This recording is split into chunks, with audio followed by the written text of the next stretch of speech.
انا مش عارف، احنا كلنا بندور في نفس اللي احنا كنا بنقوله كل مره، اللي هو ايه؟ كل مره بقول لحضرتك مش مطلوب منك، دايما خدها قاعده، لا يكلف الله نفسا الا وسعها. عارف معنى الايه دي اصلا ايه؟ يعني ايه لا يكلف الله نفسا الا وسعها؟ يعني ربنا مش هيختبرك ومش مش هيكلفك فوق طاقتك، واي تكليف انت بتكلف فيه هو في مقدرتك. بمعنى انت ممكن تلاقي واحد كفيف، فهو ماشي لو فضلت تتامل كده في شويه بجد تفضل تقول لنفسك ياه، هو الراجل ده عايش ازاي عنده القدره انه يتعايش مع الناس، وعنده قدره ياكل، وعنده قدره كده ان هو يقضي بقيه يومه، بيعملها ازاي؟ ده الواحد بيشوفه ومعاه كل وسائل اللهم لك الحمد المتعه والمسليات حواليه، ومع ذلك برضه يا عم بنمر بمراحل ملل فظيعه. ايه ده؟ ازاي؟ هي دي لا يكلف الله نفسا الا وسعها. ربنا لما سبحانه عندما يبتلي انسان او يبتلي عبد، ده شوف احنا بنتكلم في البلاء مش بنتكلم في اختبار، خلي بالك في فرق بين الاثنين. فالاختبار او البلاء ده هو بيكون في مقدرته، بس هي الفكره كلها ان الانسان احيانا بيتشاكى لانه مش عايز يصبر، لكن هو في ايده يصبر.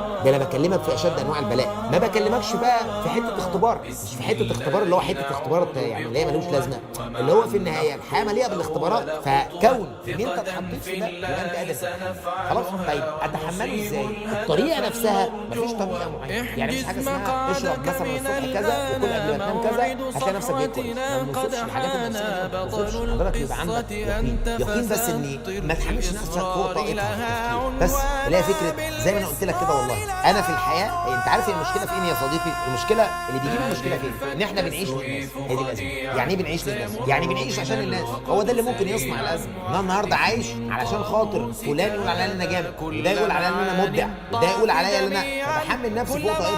انا عايش عشان انا اتفوق في حياتي، بعيد عن فكره ان الهدف في الحياه ان انا اعبد ربنا عباده صحيحه. لا، انا كمان عايش عشان مطلوب مني ان انجح في الحياه، ده المطلوب مني. ولما انجح في حياتي انجح ليها عشان انا عايز انجح في حياتي، مش عشان اثبت لحد حاجه. لو في فرق بين الشعورين رهيب. لو انت عايز تثبت للناس هتفضل طول الوقت بتعاني. ليه؟ انت بتعمل حاجه انت من جواك اصلا مش عايز تعملها عشانك، فبالتالي انت مطلوب من حضرتك انت اللي تعمل ده عشان تبقى انا عايز اعمل حاجه انا عايزها انا.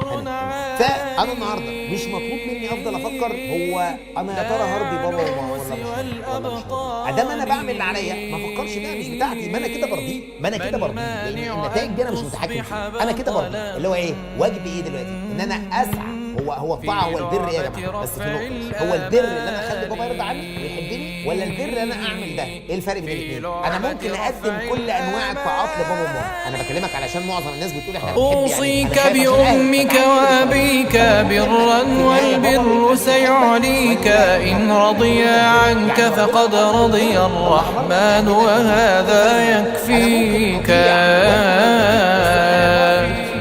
واقتحم المنهج بأصوله واهتم بكل تفاصيله، وانتقي أصحابك بذكاء، فالمرء على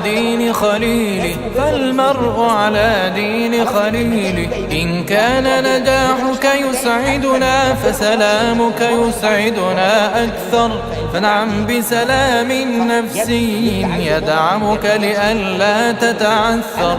لا تدع اليأس يدب إلى نفسك، وكفى أنك تؤجر، إنك لن تحدث معجزة لكنك تسعى وستقدر، لا تدع